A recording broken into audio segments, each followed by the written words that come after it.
नमस्कार दोस्तों, GS classes में आपका स्वागत है। आज के क्लास में हम लोग नियोजित शिक्षक सक्षमता परीक्षा एवं बीपीएससी अध्यापक परीक्षा के लिए क्लास 8 की विज्ञान पुस्तक से अध्याय 3 फसल उत्पादन एवं प्रबंधन पाठ का महत्वपूर्ण वस्तुनिष्ठ प्रश्नों को देखेंगे। दोस्तों, इस चैनल पर सभी सब्जेक्ट एवं सभी पाठ का ऑब्जेक्टिव क्वेश्चन डाला जाएगा जो आपके परीक्षा के दृष्टिकोण से काफ़ी उपयोगी होगा। तो आप लोग से अनुरोध है कि हमारे चैनल से अवश्य जुड़ें, साथ ही वीडियो को ज़्यादा से ज़्यादा शेयर करें। तो देखते हैं, आज हम लोग कक्षा 8 विषय विज्ञान चैप्टर 3 फसल उत्पादन एवं प्रबंधन।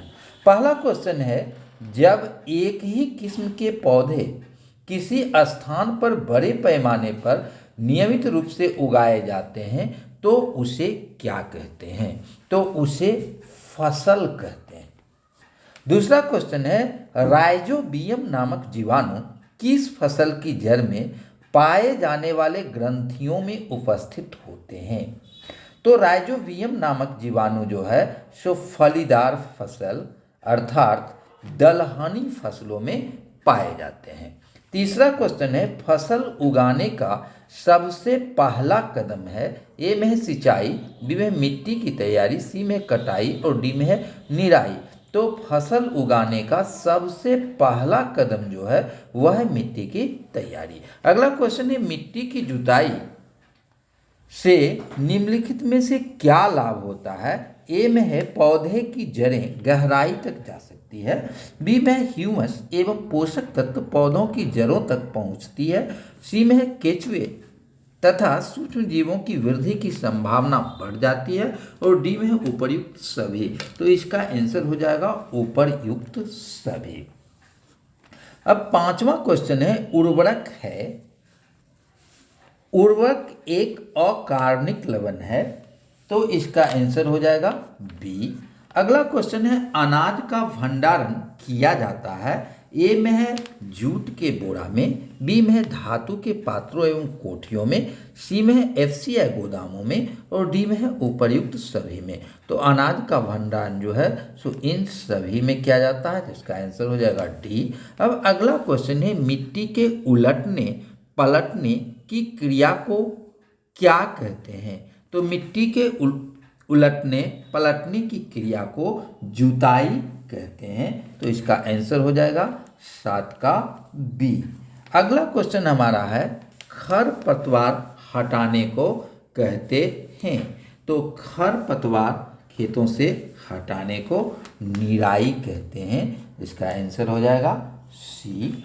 अगला क्वेश्चन है, पौधों में लगभग कितना प्रतिशत जल होता है? तो पौधों में लगभग 90% जल होता है। अब अगला क्वेश्चन है, निम्नलिखित फसलों में से किसमें सिंचाई की आवश्यकता अधिक होती है?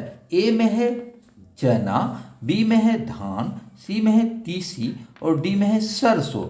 तो सबसे ज़्यादा इन फसलों में सिंचाई की आवश्यकता धान की खेती में होती है, तो इसका आंसर हो जाएगा धान। अब हम लोग अगले क्वेश्चन को देखते हैं।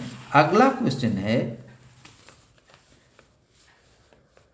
जैविक खाद से निम्नलिखित में से क्या लाभ है? ए में है इससे मित्र जीवाणुओं की संख्या में वृद्धि होती है, बी में है मिट्टी में जल सोखने की क्षमता में वृद्धि होती है, सी में है मिट्टी में गैस विनिमय की क्षमता में वृद्धि होती है और डी में है उपर्युक्त सभी। तो जैविक खाद से जो है सो ये सभी लाभ होते हैं।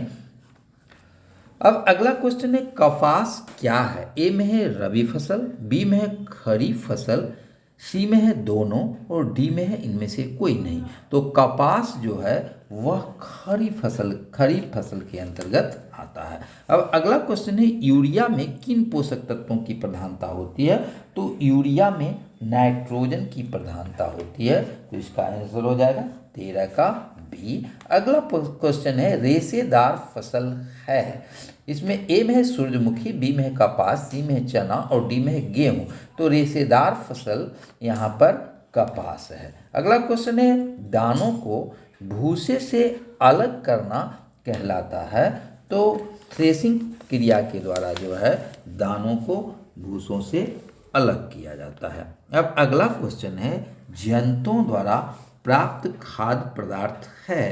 तो जो विकल्प है इसमें शहद की प्राप्ति जो है वह जंतु से होती है, जबकि दाल, फल एवं चावल की प्राप्ति पौधों से होती है।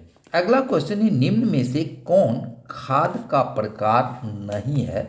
ए में है कंपोस्ट, बी में है एनपीके, सी में हरी खाद और डी में है गोबर। तो यहाँ सभी खाद का प्रकार है। खाद का प्रकार से तात्पर्य यहाँ पर जैविक खादों से है, जिसमें कंपोस्ट, हरी खाद, गोबर खाद आदि आता है, जबकि एनपीके जो है वह रासायनिक उर्वरक है।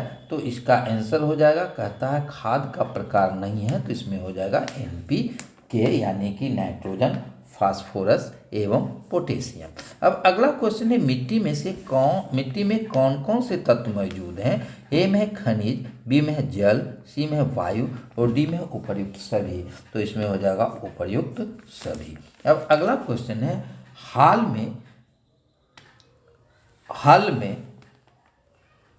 हल में लगे लोहे की मजबूत त्रिकोणी पत्ती को क्या कहते हैं। तो हल में जो त्रिकोणी पत्ती लगी हुई रहती है उसको फाल कहते हैं।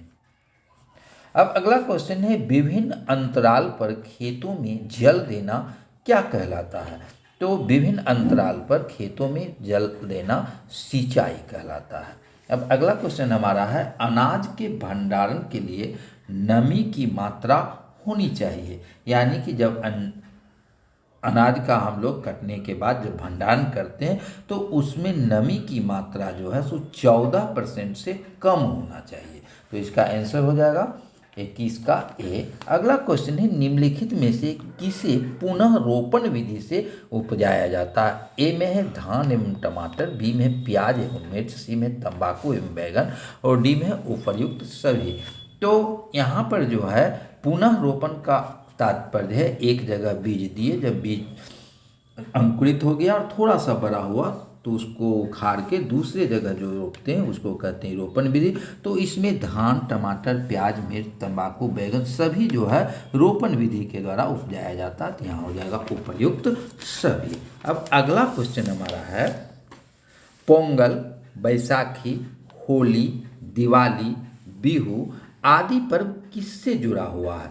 तो ये पर्व जो है सो फसलों की कटाई से जुड़ा हुआ है, यानी कि जब फसलों की कटाई की जाती है उसके बाद जो है एक उत्सव के रूप में मनाया जाता है। तो ये सारे त्यौहार जो है सो फसलों की कटाई से संबंधित है। अब अगला क्वेश्चन है निम्नलिखित में से कौन सी फसल खरीफ की फसल है। ए में है धान, बी में है बाजरा, सी में है ज्वार और डी में उपर्युक्त सभी। तो यहाँ पर जितनी फसल है ये सभी फसल जो है सो खरीफ फसल के अंतर्गत आता है, तो उपर्युक्त सभी हो जाएगा। अब अगला क्वेश्चन है निम्नलिखित में से कौन सी फसल रबी फसल है। तो इसमें गेहूँ है, चना है, सरसों है, ये सभी जो है सो क्या है रबी फसल के अंतर्गत आता है। तो ये पार्ट 3 के महत्वपूर्ण क्वेश्चन थे। अगले दिन हम लोग साइंस से ही अध्याय 4 कपड़े तरह तरह के, रेशे तरह तरह के, इस पाठ का जो ऑब्जेक्टिव क्वेश्चन बनेगा उसको देखेंगे और इसके साथ ही अन्य विषयों का अब मॉडल सेट दिया जाएगा जिसमें बहुत सारे ऑब्जेक्टिव क्वेश्चन रहेंगे और इसके साथ साथ एक मॉडल सेट जो है प्रत्येक दिन दिया जाएगा। तो आप लोग वीडियो को ज़्यादा से ज़्यादा शेयर करें। धन्यवाद।